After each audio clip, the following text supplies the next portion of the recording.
the Bible, Isaiah 43:1, God says, "Do not fear, I've called you by name." My mom wanted me to say that. In all seriousness, I'm lucky. I'm lucky to be born into a loving family, to be born close to a great hospital full of people that know how to help.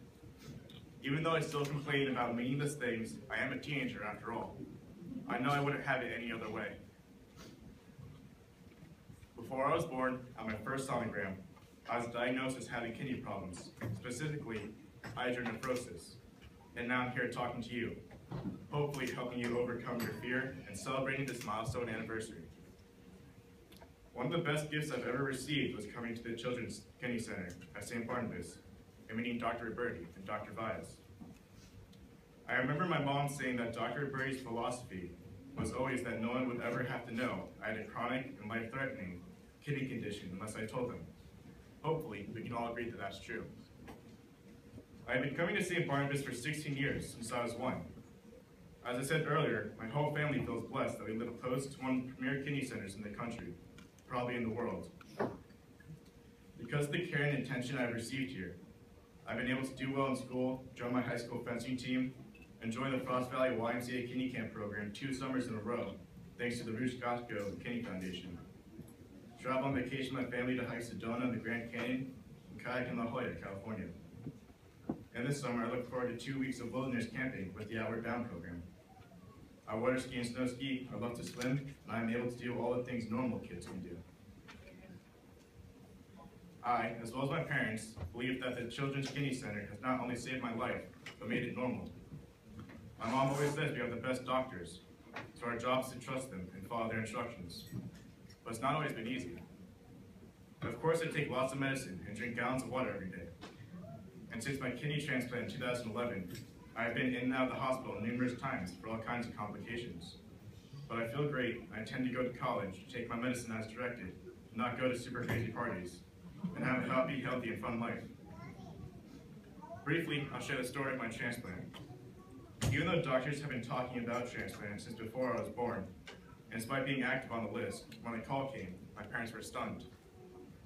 At first, they were not sure whether to go forward. I had just started middle school, and I was scheduled to go on a team building trip with my class in a couple of days.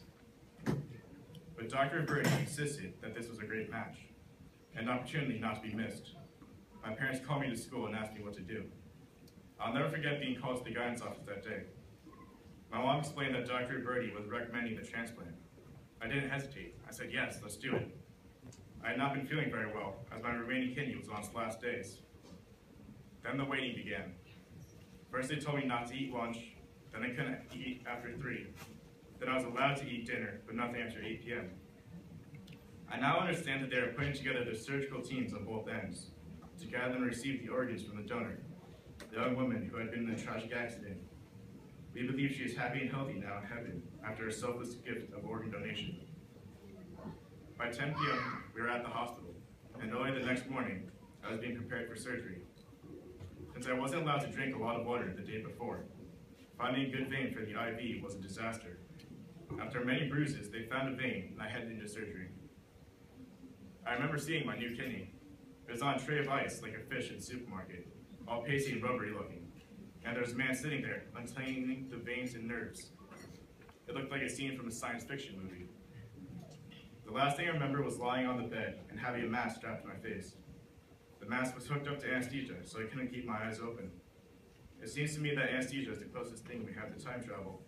1 second I closed my eyes, and the next I was out of surgery, and it was the afternoon. Fast forward to today, and here I am. Of course, you all have your own stories, but I believe the constant is the quality and loving care we receive from the stellar staff of nurses and doctors. From Dr. Bertie and Dr. Vias to my nurses Josie, Jenny, and Maria, and all the support staff. I've been inspired by every one of them, by my fellow kidney kids here at St. Barnabas.